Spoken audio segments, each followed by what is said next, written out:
Here we go. Hi, everybody. I'm Linda Brubaker. Welcome to Career Search Lunch and Learn. We are a career seekers support group. We're here to provide tips and tricks to give some networking support, as well as to support you wherever your journey is and wherever you are in that journey. We know that many of us don't really want to be here, and I understand that. So our goal is to give you that kind of support and networking so that you can move from here to your next forever job. Oh, excuse me. uh, Allergy season in Illinois. I'm sure it probably is elsewhere. So I apologize for that. But in any event, so that's what we're here for. Please include your information in the chat, and I'm going to include in the chat also um, the fact that we have a private group. So a private group on LinkedIn means that LinkedIn hosts it, but in order to join, you have to be part of this session.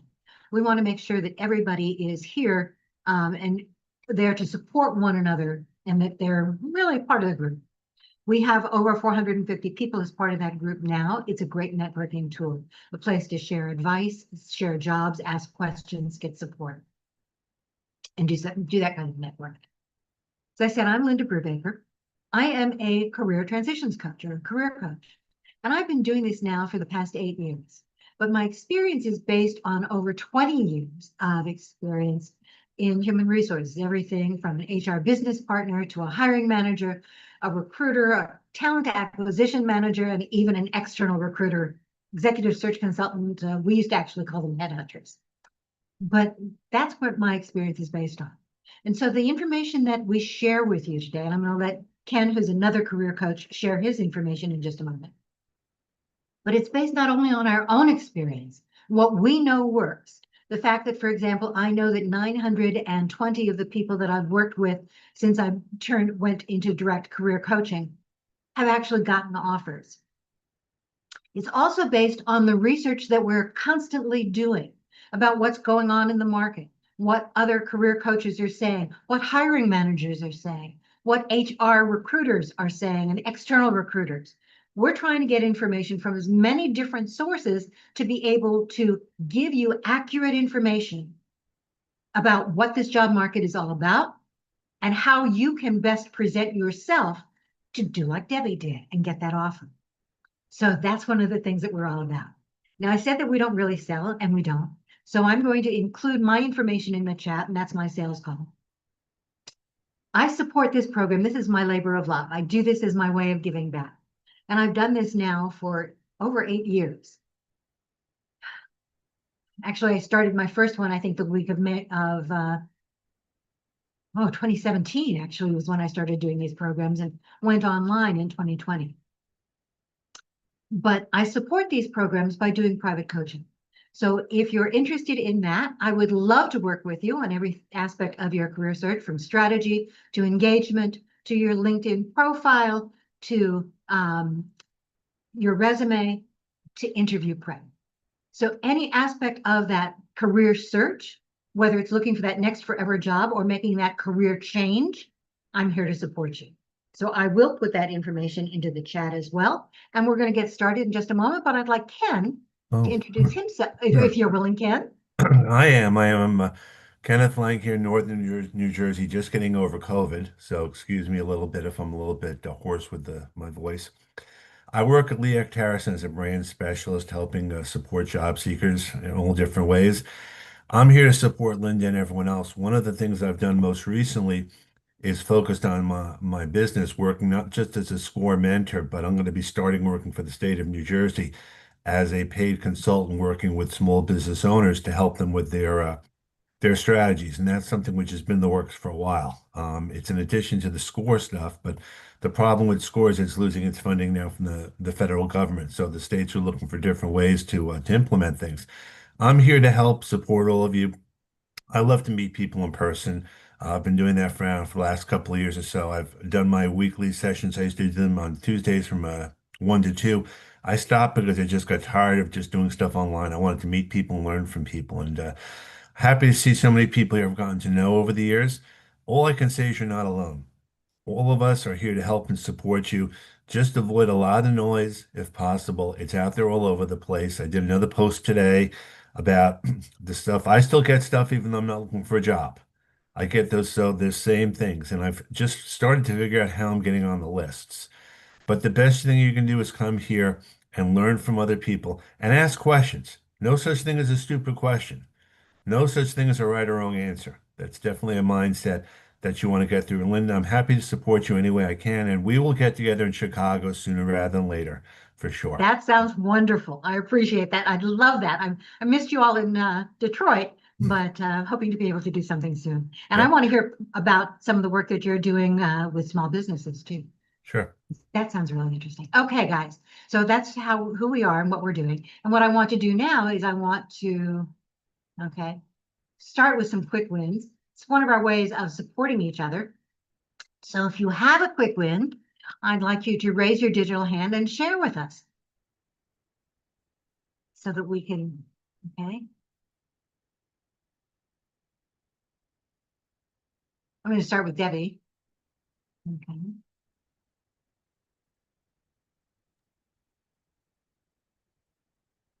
Hello, everybody. I'm Debbie Stephenson, and I recently received an offer letter and accepted a position remotely for a mental health billing position, which I've been looking for. And I'm waiting for my formal employment agreement to arrive this week, and then I'll make the big announcement on LinkedIn. So, super excited. The outpatient clinic is located in New York, so I'm guessing I'll be out there visiting them as well. Congratulations. That's fantastic. So how did you Thank find you. that job? I found it on Glassdoor, and then I went onto the clinic's website and applied on their website directly. I did that back in May. Did not hear back from the employer until July 1st, and they sent me an email saying, "Thank you for applying. We want to hear more." So I was very surprised it took that response that long, but that's okay. And then I talked to them on the 3rd of July, the 10th of July, and then the 15th of July. I met with the founder of the clinic. And then on Friday, last Friday, they offered me the position. Fantastic. By the way, the fact that it's been so long since you applied and heard is not unusual.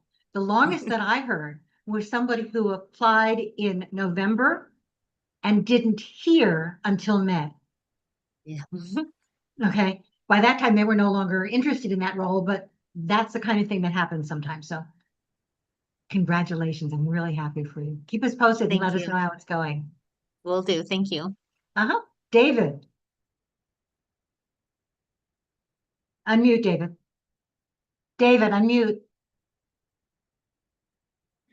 Okay, one time last week I applied for this medical records specialist at an endoscopy center downtown and through Indeed, and they said they wanted more info. I gave them some more info. I asked some questions about what kind of systems they use for electronic medical records, and they responded back with answers to my questions and a little more info from me. So it's the first time I've accomplished that on Indeed where I responded to a requests on Indeed for more information. They responded back with more info and kind of sort of a longer conversation that I've had on Indeed regarding a job posting.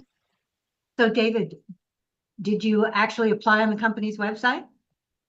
Well, they didn't have a website for me to apply for. I had to apply on Indeed. Okay. So small I mean, it had company. a website, but it didn't have any features enabling me to apply for the job, is what I'm saying. Okay. Double check, make sure that it looks legitimate. It sounds, if they're answering your questions, it probably is, but no guarantees. Okay, thank you. Go on. Absolutely. Okay. Who else? See. Hi there, Lashana. Hi, everybody. I got my first interview coming up on Monday at 2 o'clock. So I'm super excited to finally be getting an interview after all these months of applying. And it's with a live person, so I'm excited about that. That's And it's with fantastic. one of my target companies. Wonderful. And what's the job? It's a financial accounting analyst job. And how did you hear about it? LinkedIn. LinkedIn, I was on a webinar with another group that I'm in, and someone was talking about a lot of hiring and to look at the LinkedIn list. And I applied, and then my career coach used to work with them. So she sent over a recommendation as well. That's fantastic. Okay. Congratulations. Keep us posted. Good luck on the interview. Will do. Thank you. Uh-huh. Anybody else have a quick win? Now, for us, a quick win could be you tried something and it didn't work. At least you put yourself out there. So that's important too. Excuse me. Oh, I hate sneezing with allergies. So, oh well, sorry about that. Can I speak somehow? I have a challenge putting my digital hand up, so here is my original hand. Okay, I'll see you in just a moment, but I see Lisa first, so let's get her going and then we'll get you. I forgot. I joined a networking group. Good. So I am now a member of Inforum, which is actually in Troy, Michigan. They have a Detroit location. Actually, it's pretty big, so I'm excited. I've heard a lot of It's, good things about it for him. Yeah, there's some really, most of them are women, at least in the group that I joined or I have been going to. Brenda Miller had me go a couple times, and now I'm a member. It's very cool. It's a huge step for me to be out there with a group of people that I don't know. But actually, since I've been going a couple times, I've gotten to meet a few people, connected with them on LinkedIn, had some conversations, so it's all good. Fantastic. Good for you for putting yourself out there. Okay. You can Thanks. make some great connections and get some interesting advice. Okay. Yes. And see Yes. some new opportunities and try new things, which is wonderful. Trying new things is really important. Good for you. Thank you. Okay, you found your digital hand. Yes, I did. Hi. Okay. Hi, everybody. This is Shahzad. I'm from Boston area. Not sure it's really a win, but I just wanted to share one or two things and also, a kind of a question to how to, what are the things about that. So I had a couple of interviews in the past 2 weeks or so. At least two of them have gone to second and third stage. I still have two more interviews coming up. One is probably in a week, and the other is somehow middle of August. I am primarily in the healthcare strategic sourcing supply chain management work and have about 15 years of experience working globally. And I got laid off due to the funding cut with USAID. One of the challenge and I've asked a lot of feedback to the recruiter and hiring managers and some people that I work with. Typically, I received a very positive feedback. And even the last round of interview, I had two interview, and I asked a question to a senior hiring manager who was a vice president. That what do you think based on our interaction? Would you be comfortable, recommending me for the next step? And his words were, "You really have depth in this role and all that." However, because my background is little diverse in the general healthcare area, and when you go now private and a more commercial sector, which I think more aligned to my work and have lots of transferable skills, and I think sometimes employers either they do not recognize that or they just feel more comfortable going with somebody who had so specific relevant industry experience. But at the same time, I think from an job seeker's perspective, you have a lot of other things to offer that you could bring to the table, but you can't change the other party's mind and what's out there in the market. So this is an area, I mean, I'm one of those who do not have a problem getting the interview calls, and I get that. I speak 2, 3 different rounds, but at the end of the day, this is also a thing until you get an offer letter or something like that. So I would really appreciate if anyone else has experienced this kind of thing, any other ideas, anything that you could suggest an offer. And Linda, maybe I'll shoot you a separate email or something to you if this is the kind of area that you also can coach and work with. I would be happy to, talk separately with you on this Absolutely. subject. Let's do that. Okay. And it also sounds like it's another idea for another topic for one of our meetings. By the way, next week, come join us when Sue Griffey is going to be talking about those transferable skills. And Okay. how do we not only recognize them, but how do we help showcase them for employers, not only in your field or in your industry, but in other industries as well, because that idea of those transferable skills is so important. Yes, Okay. that would be great. Absolutely. Yeah, I Okay? look forward to receiving that link and would happy to be part of that conversation. Thank you, Linda. Absolutely. So And I what- just wanted to make one last comment and just to say thank you, Linda, and all these participants. Honestly, I thought why I should go again on this lunch, but then, when I put on that, it's a feeling. It's a feeling that, this is a kind of thing that you look forward to talk with real, original people and, share your story so you don't feel alone. So I just wanted to thank you, Linda, and the entire participant of this group. Thank you. No, thank you. And thank you for sharing that, because that is exactly one of the reasons we do this, is that whole idea of you're not alone. Yes. This sometimes takes a village, not only knowing that you've got that support, that other people are in the same situation, that people really are getting some success, regardless of what it is, or that they have the same questions, or that they've tried something that may work for them. Bringing in all of those ideas and that support is one of the best ways we found of helping you move forward in that job search. So Thank you. absolutely. By the way, one quick piece of advice in terms of using those transferable skills in another industry, you're right, that some people really are looking for the easy fits. You've already got the contacts in our field. We know that you can do this.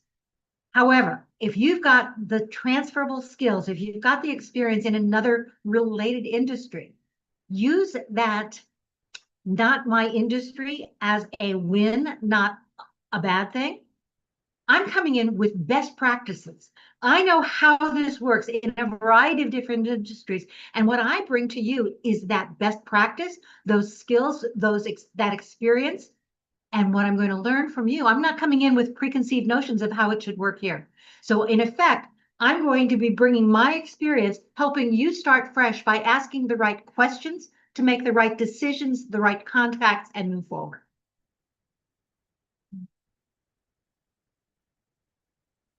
Okay, perfect.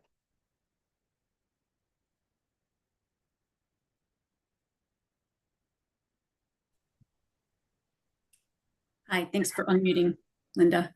Sure. So my quick wins are that I've been networking with some good people, and I'm sharing it now because it relates to what you were just saying, which was really good advice about the transferable skills and asking the right questions. And I'm in the same situation. My background is a little bit more broad, but then specialized in some areas that companies don't think can transfer to another specialized area, med device versus med tech. And the people I've been talking to are saying, you're right, you've got the background and you ask the right questions and you really know more than what they're posting on these job descriptions. So don't feel like you don't.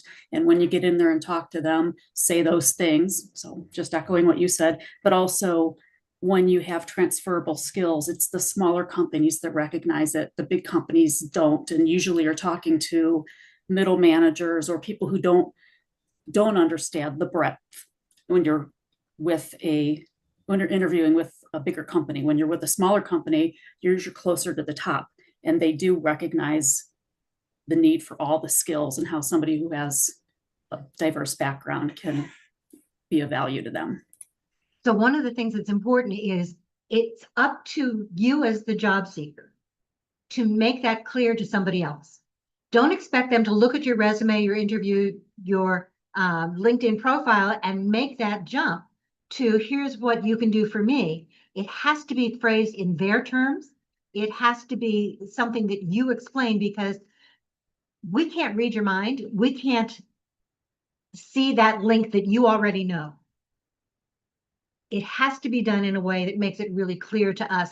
I call it, forgive me for those of you who've ever been in hiring, but I call it the dummy on my side of the desk or the screen. You really have to spell it out for us. Okay. And the more you can do that, the more you can draw those connections, the more likely people are on the other side to be able to see that and to help you move forward.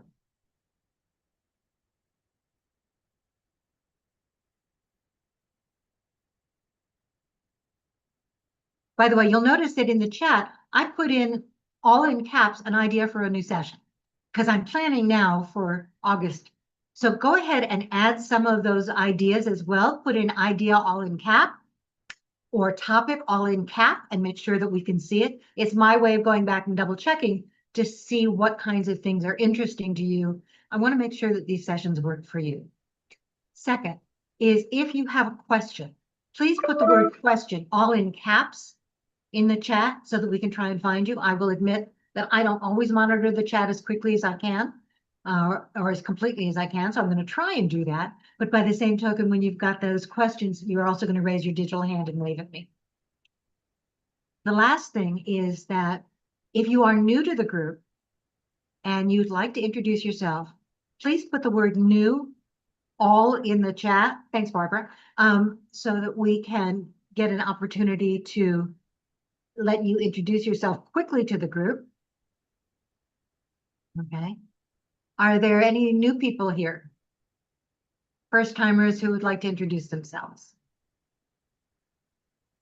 Okay, perfect.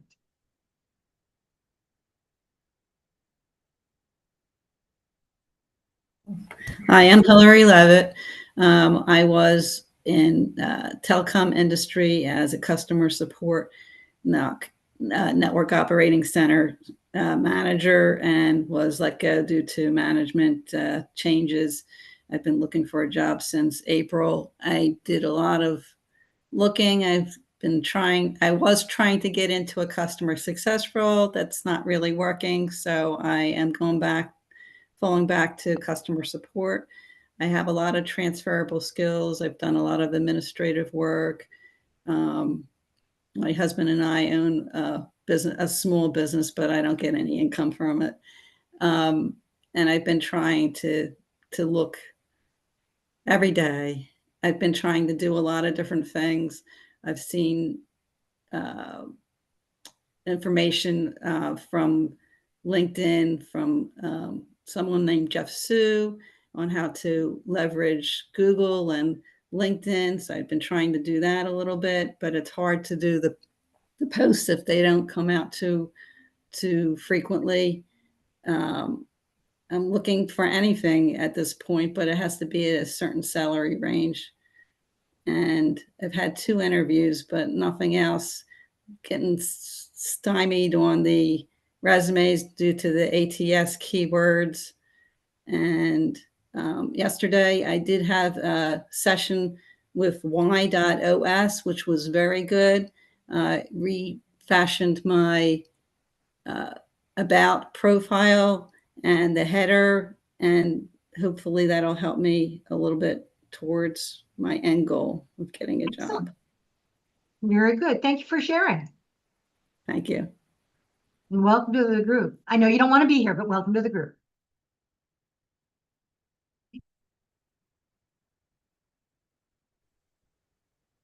Hello, Diana. Diane. Hello.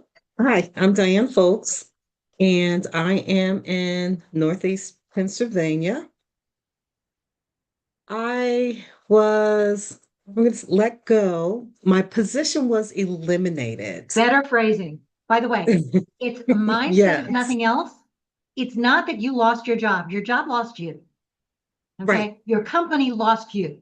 So your position was eliminated, not you lost your job. Right. Yes, yes.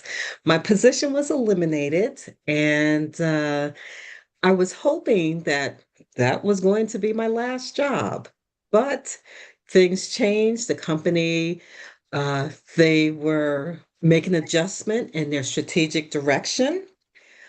I am a Scrum Master / project manager, and I am looking for similar roles, mostly in a mid-sized company. And I do enjoy what I do. So I've been finding that it's been challenging here in searching for a job, but I've got to, I guess, get out of my zone related to networking. So I am working on my networking and getting a little bit more comfortable in that area. So I am happy to be here. I'm looking to learn some things. You can teach an old dog new tricks. So thank you very much for having me. Absolutely. Thank you for joining us. Mary Ann. Okay, so I want to make a plug for the power of staying in touch with people. So the short version is there's an immigration attorney. He used to be an immigration attorney until he went into the tech space, and he does these weekly interviews with immigration tech startup founders. And it's a very interesting space, at least to me, to be in.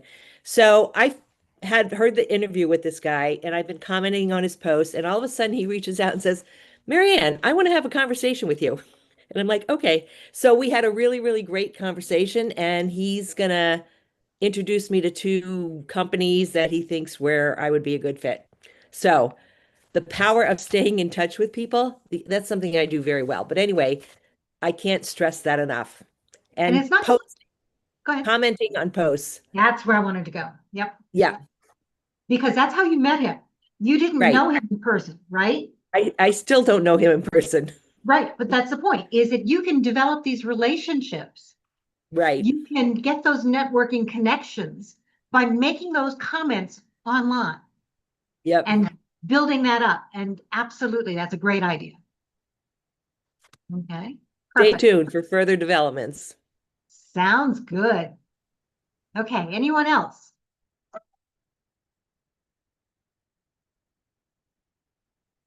All right. Thanks for adding some of the ideas into the chat. And Ken, I think portfolio career sounds like a great idea. Just watch out, because now we're going to be asking you to do that, or someone else. So yes. Well, that's why I brought it up, figuring that, of course, I'd be asked to be part of it. But You know me, I'm not shy about asking. That's great. Okay, so keep those ideas coming. We want to make sure that they work. But now let's get into our topic for the day, which is that idea of the difference between your resume and your LinkedIn profile, and do you really need both? So the answer is yes, you need both. And yes, they should be the same, but they should be different. And I know I said that when we were talking about getting this set up, but it's really true. There are areas that should be the same. There are some areas that should be different.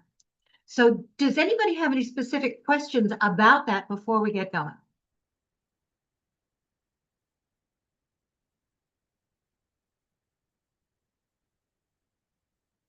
So Hillary, you mentioned that you had just changed some things on your profile. Okay. What did you change?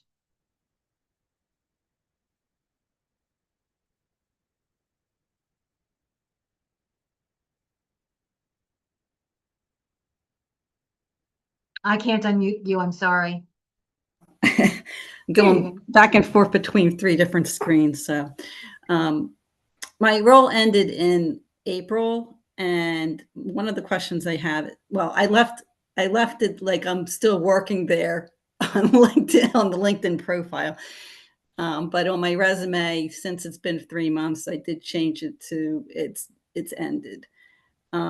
Sometimes depending on what kind of position it is, like if it's an office manager position, then I'll put the company that I work for, that my husband and I own, on the resume, so it looks like I'm still working. But what we did yesterday, it was really good. If you go to ywhy.os, they have a 5 to 8 minute assessment test where you can see why you do what you do, how you accomplish it, and what you do to deliver it.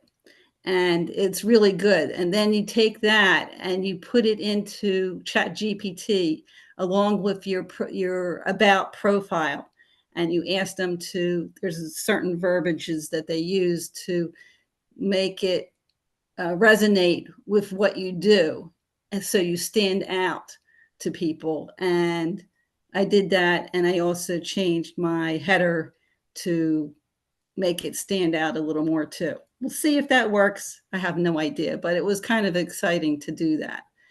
That sounds great. Yeah, so that was the crux of that. Okay, can you put that link in the chat? Absolutely. One of the things we do is we share resources. So the thing with ChatGPT is that it's a great way of starting to develop ideas. Okay, but make sure that it's your voice. Okay, it really has to be you who's doing this. I want to see that authentic person there. So perfect. Okay. You did ask the question though about, I heard two questions in what you were saying. One of which was your position ended in April.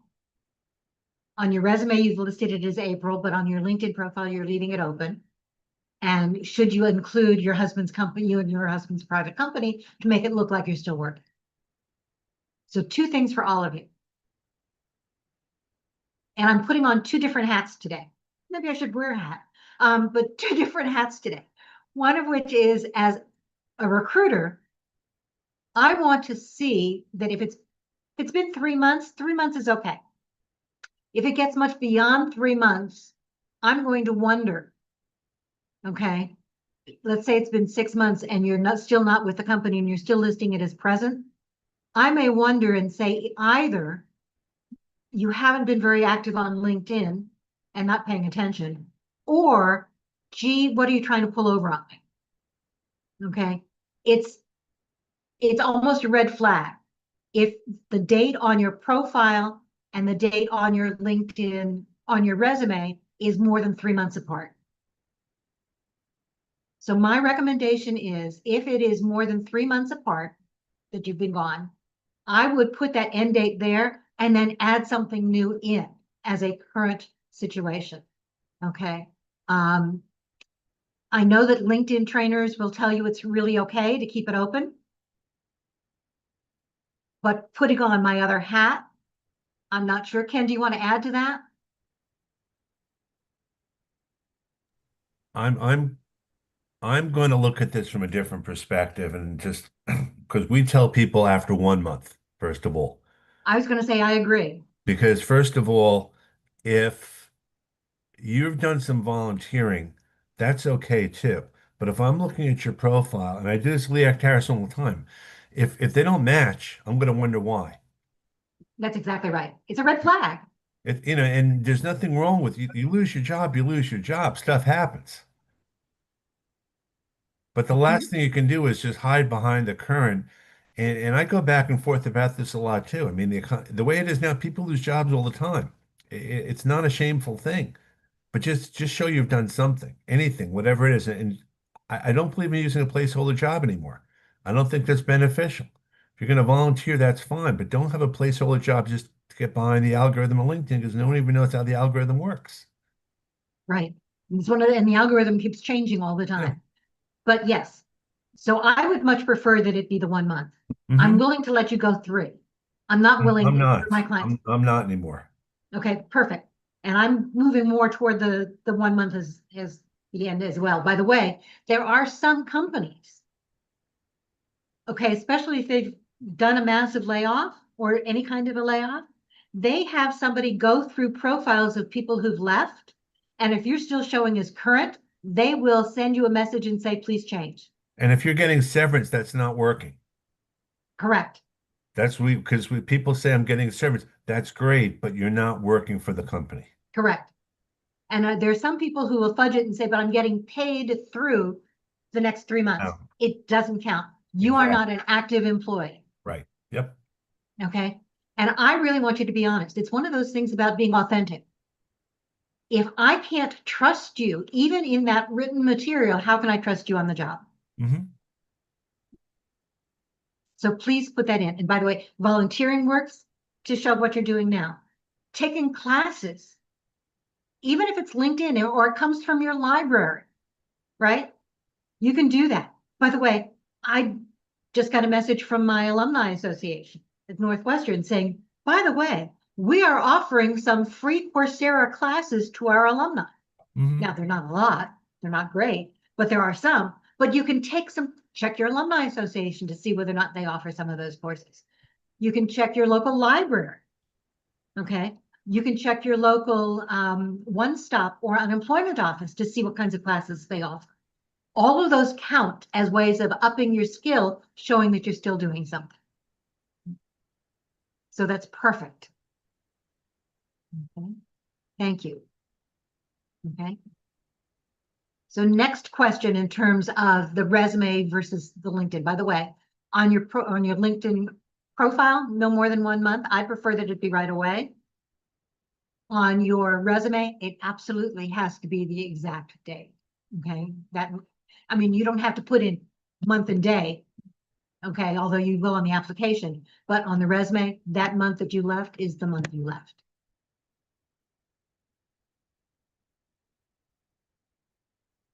Other questions or differences about all of this?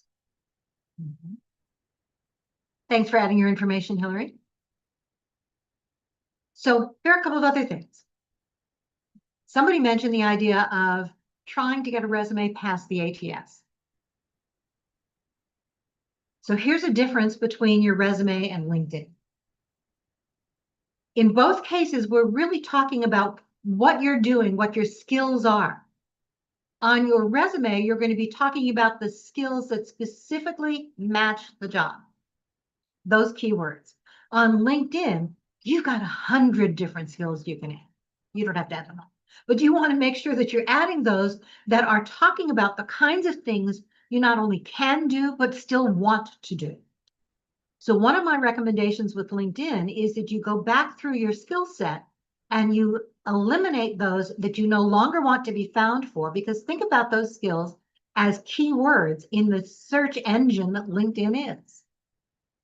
We want to be able to find you for those skills and make sure that you're reordering those skills so that the ones you most want to be found for show up first on your profile. Okay. I'm only going to see 2, even though the algorithm sees all of them. Search engine sees all of them. So I want to make sure that the 2 that show up on your profile are the ones you most want to be found for. On the job, you want to make sure when you're applying for a job that you're only including those skills that actually match the job you're applying for.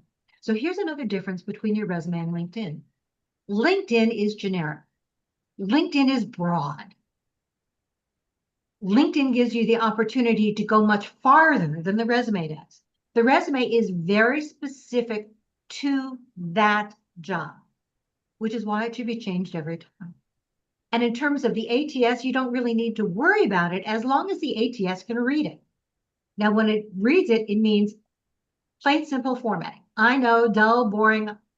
I don't want fancy formatting. No lines, no text boxes, no graphics. Okay, no columns, no tables. Plain, simple, dull, boring, easy to read. Okay.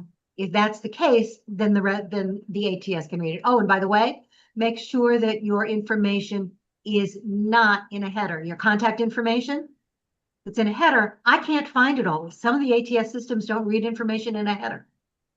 And I can't tell you the number of resumes that I used to read it from my recruiting days where it was great background, but I had no idea who you were. So no headers for your contact information. And do make sure that what you're doing is also easy to read, clickable links, and so on. I'm sorry. Okay, Hillary, you had a question.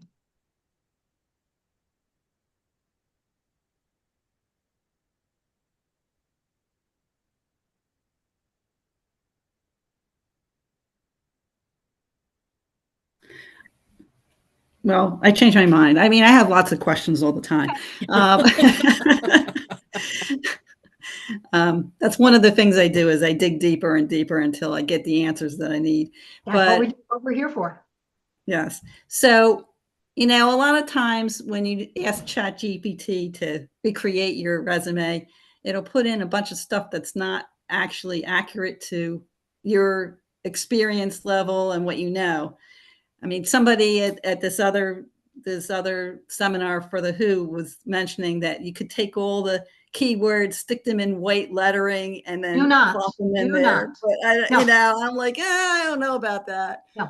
So Don't do how that. do you, I mean, like, you know, if it's for an industry, like one of the other people was mentioning that, you know, it's for the healthcare industry instead of the telecom industry, you know, you have transferable skills, but, you know, sometimes they're looking for one thing versus another, or they are looking for something specific that you have no experience with.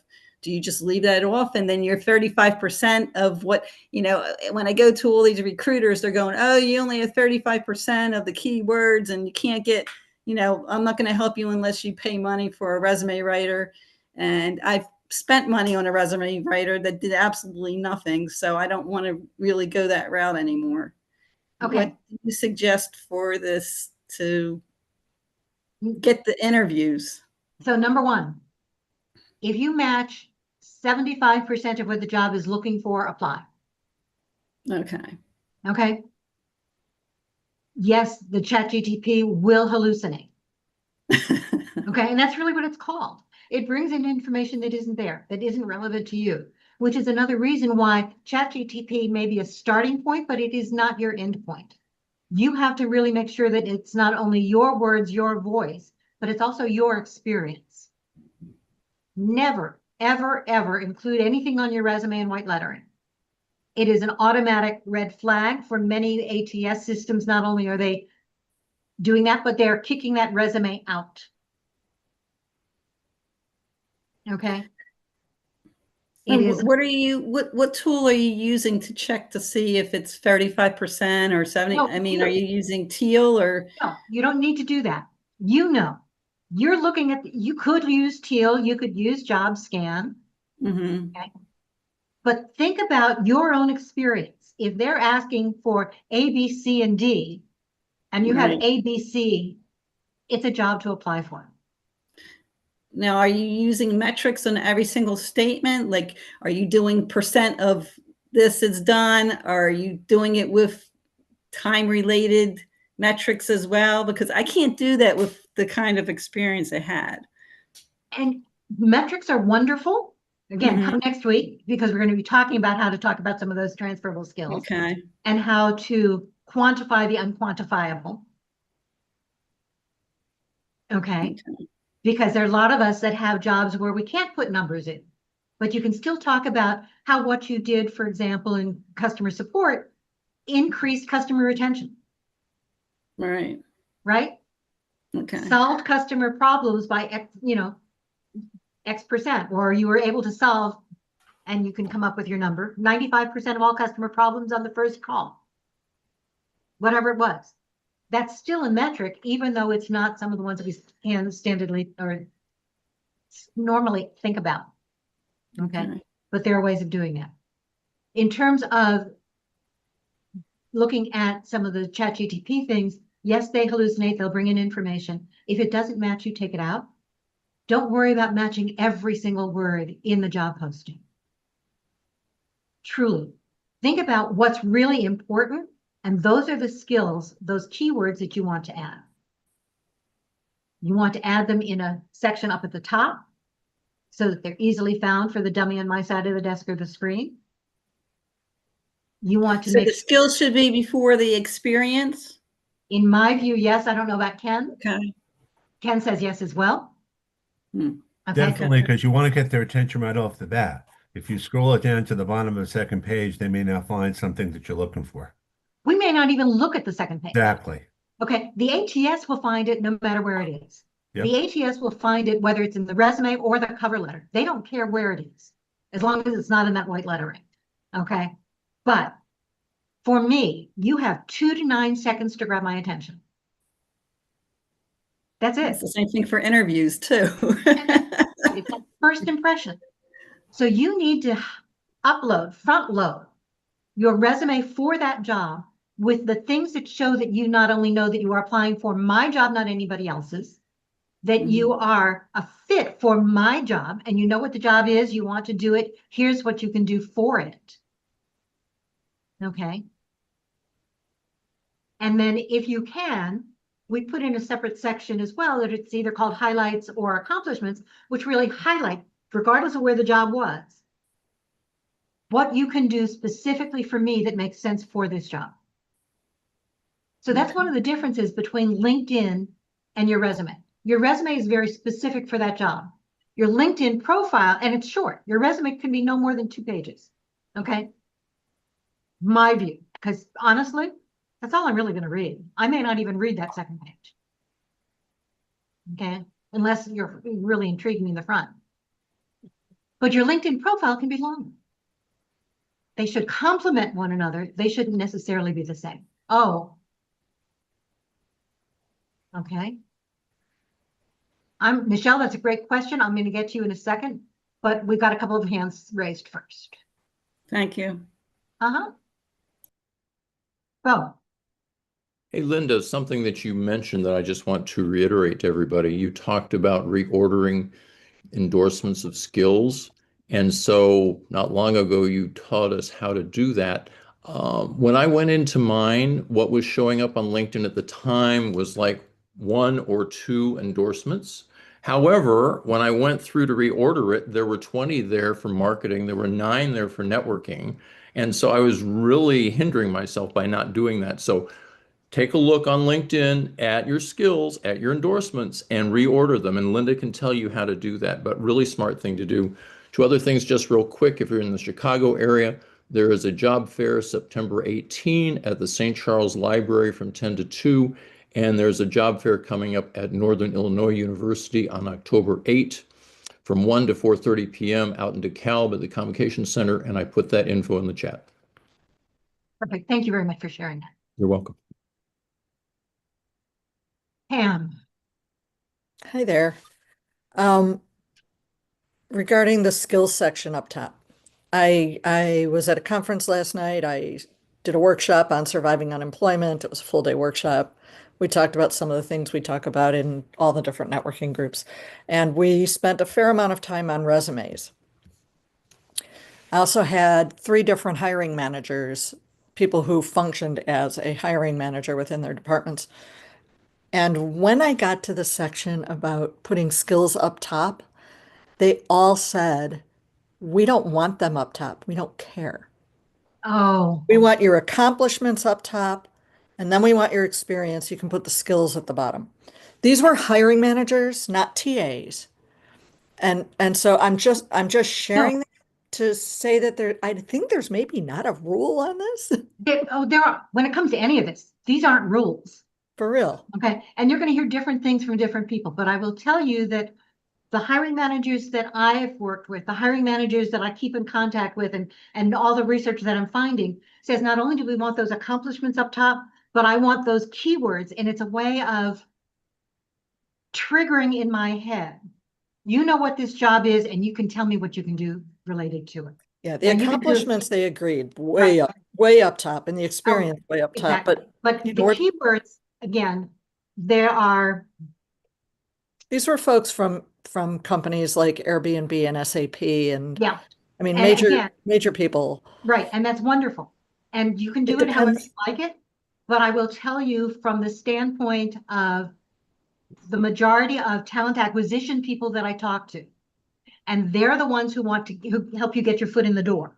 Right. Okay. They want to see that right up front. And even hiring managers, yes, those accomplishments, those need to be right at the top. Okay. And I would probably put those before I would do the skills, depending upon the level of the position. Yes, I agree. You can switch those 2 around. Okay. Depending upon what kind of a position you're looking for. So but how do you feel that begs the question, how do you do a resume that fits what your TA and the ATS want? And then do you resubmit a resume to the HM when you send your thank you note or whatever? You could, but it doesn't matter. The hiring manager, even if that hiring manager says they don't care that those skills are up top, okay, it depends on how you define skills. Okay. Okay. So for example, somebody was mentioning, if I'm going from one industry to another, and they're looking for I want to show that I have specific industry experience. That in my head would go in that skills section. So the skills is a misnomer, in my opinion. Instead of calling it, in a sense, even though we're calling them skills or expertise, what they really are keywords that show specifically how you match this job. So it's not every software platform that you've ever used. It's not the soft skills like leadership or communication. If they are looking for, I'm trying to think one, that, Cross-functional collaboration. no, I don't want that there either. You don't want that there. No, cross-functional collab, think about it as keywords. So if I'm doing a Boolean search, define a Boolean search, this plus this plus this, okay? What terms am I going to use in order to narrow down my field to find people who can do what I need them to do? Cross-functional collaboration is something you demonstrate. It's one of those soft skills. Okay. Okay, you can talk about that in your accomplishments. You can talk about that in one of your bullet points. Working with people from this and this and this departments, able to do this. Okay, but just saying it doesn't do you any good. However, if you say Scrum experience or Scrum, that's a specific skill set. Or Now, if I'm you say I specific- worked with, I did 2 week sprints working with the Scrum team of 6 people, and I did. But that doesn't sound like a skills. When No, it's two. It's It's two different things. So they're not one, the same thing. no, Scrum is the skill. Yes. The accomplishment is 2 What weeks defines sprint. the skill up above. What you did with the skill. Correct. Got it. That's cool. Okay. So like Okay. if you're doing your cross-functional, whatever it is, how did you use that cross-functional? Was it with different teams?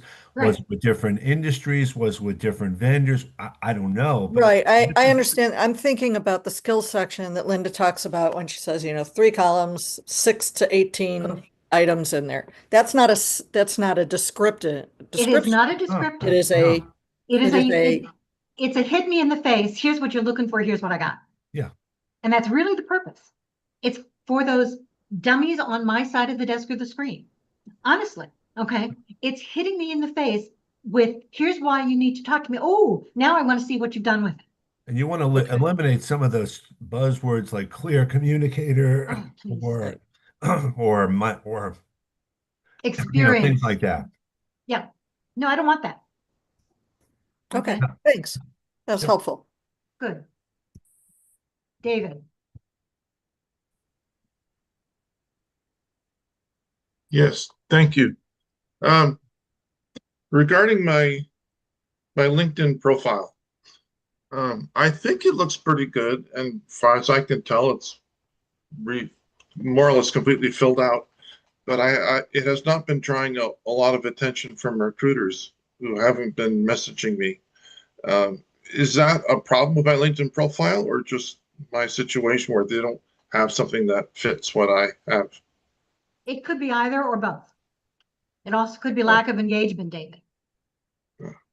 Okay, No, so On my that's one of part, the, I'm sorry? on my part, Yes. lack of engagement. Are you commenting on people's posts? Are you demonstrating your expertise? I do, not necessarily every single day, but I do comment. I was posting for a while, but I haven't been much recently because I just don't know what to say at this point. Posting, we've discovered, is important, yes, Mhm. but just as important or more so are comments. But it's not just, hey, this is great. That looks wonderful. It's the why. It's using those comments not only to build those Okay. relationships, but to talk about to move that conversation forward. Mhm. It's a way of demonstrating that expertise. So it's important to engage through comments every day if I possibly can. At least 2 or 3 times a week. Absolutely. Okay. Okay. All right. And I saw, one go ahead. one comment regarding from before about the resume. I think it's important to have your most important and relevant stuff as high up as possible in case you only read through the first half. Why, if I've say skills or projects that I've done and my experience is less relevant, I don't want the experience to be the first thing I see. It might That's be great exactly for right. someone else. Which also answers a question that somebody had in the chat. I want to get back to doing something I did in the last, not in my last job, but several jobs ago. By putting those skills up top, it shows that you've got that expertise. By putting Right, the accomplishments, they can come from anywhere in your history because you're not tying it, okay, to a job or a time frame. okay, gotcha. So that works. I want to get to, there was a question in the chat from Michelle. Do you want to come on screen and talk about it? By the way, I'm willing to stay on a little longer to make sure that we get all your questions answered. It was Okay. about the skills and accomplishments. I try to put Michelle- accomplishments top, grouped by skill or including skill. And that's fine, but your other question, it looked to me like you had one about whether or not you should do a functional resume. Yeah, I'm trying to do a functional resume. No, do not. Okay, functional resumes are not well thought of within the hiring community. So back to the question about, I want to get into something I did before. How do you highlight those things? You highlight it the same way that I did. So let's say you did something 2 jobs ago, 3 jobs ago, all right? You still have that skill and expertise. If the new job you're looking at is looking for something there, you have it, you put that skill up top in that skill section. If you have an accomplishment from those old jobs, you're going to move it up to that accomplishment section. You're going to do it in what I call a specific but generic way. Specific. Okay, accomplishment section is, you're saying accomplishment section is not the same as a functional resume that. No, in many cases, and maybe you need to define what you mean by a functional resume for me. Mine starts with a professional summary, selected highlights, which is accomplishments, then gets into the professional experiences that lists each of the jobs and titles, the roles and titles, and maybe a couple bullets, but the accomplishments are front and center. And that's a chronological resume. And it's what we call a skills. It's a skills and accomplishments resume. Okay. Now, what I think of as a functional resume is I'm going to say, here's everything I did to project management. This is listed as communication. This is listed as leadership.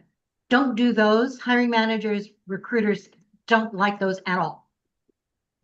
Okay. But doing it the way you are with the skills and accomplishments there absolutely works. And one of the nice things about it, by using those skills and accomplishment sections, is that I don't care where that job was done. You're showing me what you can do for me. Okay. And that's what's really important. It's putting it in my language, highlighting what you do for me. Okay, but a straight functional resume, please don't. Okay, I saw another hand, Andrea. Let me see if I can find you. Yes, hi. I have a kind of a similar, well, it's on the same theme, honestly, as Michelle. My resume is functional, and my reasoning is that a lot of my professional based experience is more at the beginning of my career, like 20 years ago. And if you're not going to be looking maybe at my second page, you'll never see that. So I basically took the activities that I did and I put them in groupings, right? Like the functional resume does. And I feel like it's great. I don't know why people don't like it. And I don't know what you would recommend to me. Like I have, my last 2 jobs were closer to what I want to do. But then in the middle, if I'm going chronologically in the middle, it's a mixed bag and not very long at each job, really not, I mean, with a couple of exceptions. So my chronological resume, in my opinion, does not present well. What would you advise me? I would still do chronological because honestly, that's what people are looking for. But that skills section lets you put in things that you did 20 years ago because you're not telling me where you did it. But a skill you're talking about, like, okay. What are the skills that you would look for that you want a future employer to know about you? Right. Like one or 2 word skills. That's it.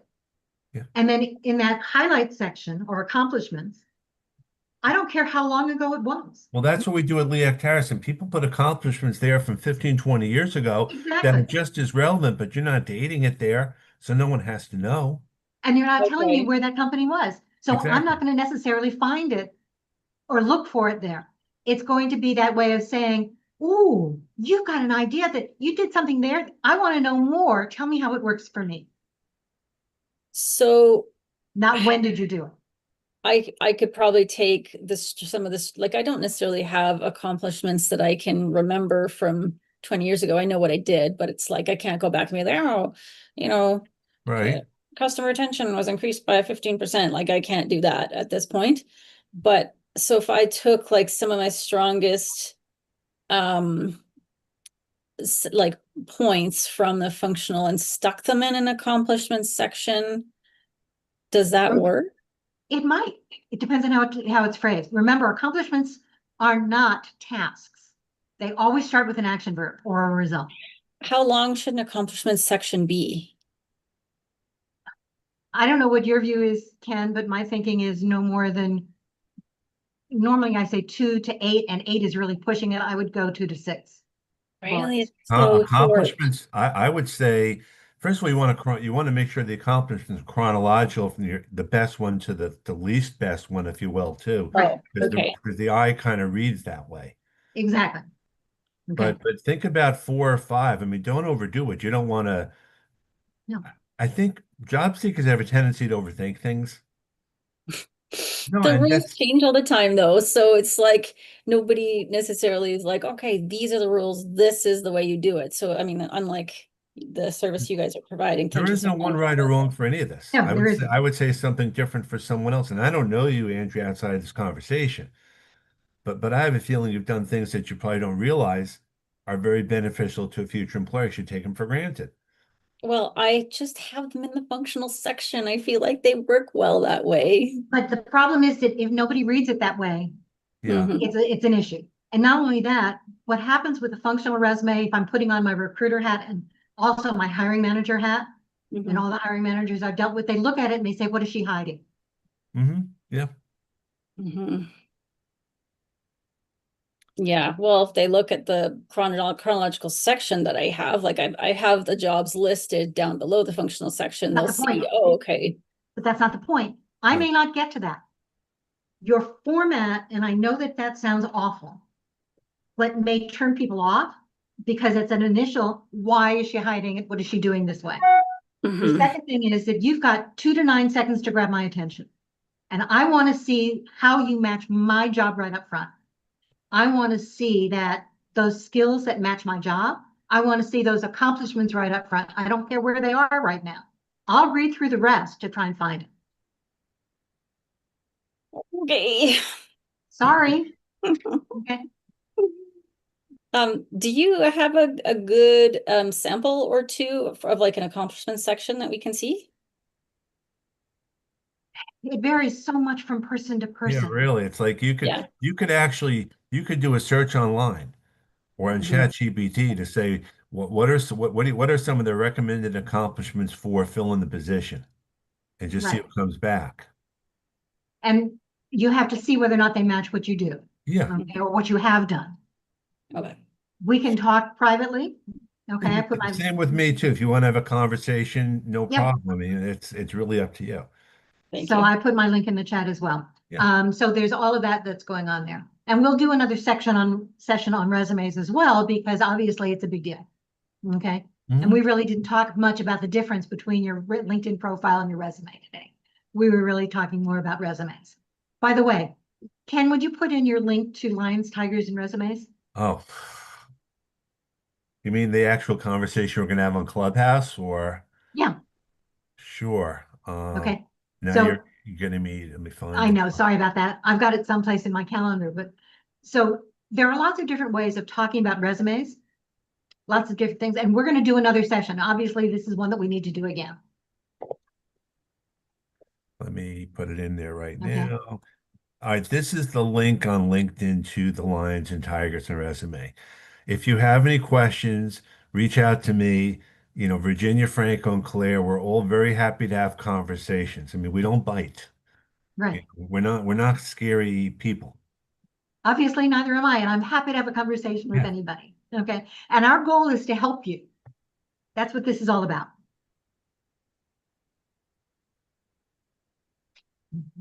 Were there any other questions in there real quick? By the way, Ken mentioned the idea of portfolio careers, and we need to absolutely talk about those. For anybody who is, Do people know what a portfolio career is? Do we make that? I was going to let you explain that. Basically it's a way for you to come up with multiple part-time assignments or maybe do consulting to kind of figure out what you want to do. And it works a different way for different people. But again, it's defining what your strengths are. What can you do? What can you not do? And making a go of it that way. Maybe it leads to a full-time permanent position later on, but it's just another way for you to work maybe a few part-time gigs. Right. Again, And go we ahead. know that the market is leaning more toward contract roles. And when you string together a series of those contract roles, that's in effect a portfolio career. By the way, I put in the chat a link to a program on August 7th for those of you who might be thinking about those portfolio careers or doing a side hustle, all right? Or how do you find those contract roles and how do you put yourself out there to do this? So this is a free program on August 7th, and we're going to be giving you lots of ideas there as well. If you are really thinking about that self-employment role, it's a good area to get into. And what's that August 7th session about? August 7th is a program put together by Brenda Miller. Yeah. Okay, Ken and I are both speaking at it, but it's marketing for the self-employed. It's a free live-a-thon. It goes from 9 to 1 Central Time, 10 to 2 Eastern. Don't ask me to do all the time zones. My mind isn't going to go there this morning. Okay, but it's another way of trying to find things. So take a look at some of the programs as they come out. One of the things that I'm talking about is how to be authentic on LinkedIn and how to authentically present yourself. Because if you can't be your authentic self, right, I need to know that the person I'm talking to online is really the person I'm going to be talking to in person. I want you to be you, but I want you to share your ideas. Lisa, you had another. Oh, I'm sorry, not Lisa. Hey, just had a question about if you have just not necessarily to see the examples of accomplishments, but just from template, like the way you're describing kind of having the skills up top. Do you have any kind of example of that format? So I will put a format itself. Let me see. See whether I can't find one. I'll add something probably to the private group. Okay, thank you. Okay. Anyone else? I know you have so many contradictory recommendations, Dominique. I agree. It's hard out there, and you're right. Every time you talk to somebody, they're going to have something different. But Ken and I both do our research. When you talk to, or when Sue comes in next week, she does her research. We know what hiring managers want. We know what our LinkedIn colleagues are looking for. We know, what our hiring manager colleagues are looking for, what people in HR are looking for, what talent acquisition is looking for. And so we try and share that information as currently as we can to talk to you about what we know works. And obviously we need to do another session on LinkedIn and the differences between LinkedIn resume and profile. All right, but we'll make sure that we get that done as well. Other ideas for topics? We've gone over time. Ken, thank you for sticking with us. Oh, Thank you for sure. joining us. Yeah, sure.